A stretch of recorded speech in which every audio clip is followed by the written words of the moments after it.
One thing I'd recommend is to record yourself shadowboxing, both for noticing good habits as well as especially the bad ones you need to work on.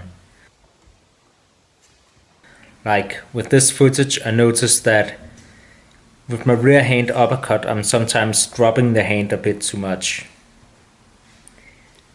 But also shadowboxing is great for developing the habits. For instance, recently I've been using knees a lot more in sparring, and even in 2 fights I've landed some knee strikes, and that's come largely from using them a lot in shadowboxing. And also I've been making sure to do a lot of checking low kicks in my shadowboxing, which has also helped in sparring and in combat.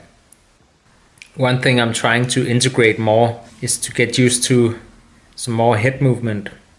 Definitely something I need to still work on. And besides dropping the rear hand on the uppercut a bit too much, I also notice with my cross at times I'm not pivoting properly. I used to, but it's like some of the crosses I'm pivoting, but with some of them I'm only doing it halfway. You get in and out of bad habits, and if you don't watch any footage of yourself, it's easy to think that you're just doing everything right. But when you watch yourself, that's great for finding out what you need to work on and adjust. So this was recorded after a lot of cardio training, as well as some boxing sparring, some kickboxing sparring, and some grappling at the end. And I'm starting to prepare a bit for hopefully a kickboxing fight with Simon Dam, which will likely be my final fight if it does happen. So I was pretty tired during this recording, and that's great because that's when you especially make some mistakes. So there's a couple of things I notice here. Anyways, I recommend recording yourself, especially during shadowboxing, and it could also be during sparring. That way you'll really notice your tendencies at this moment, so you know what to work on.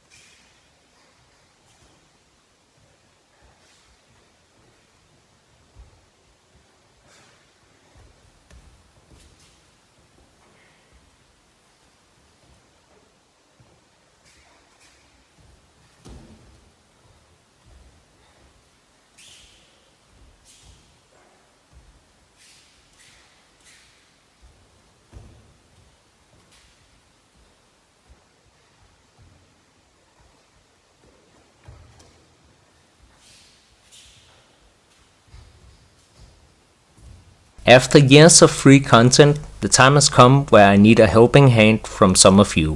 You can support me with $3 each month or 5 or 10 for a few extra benefits.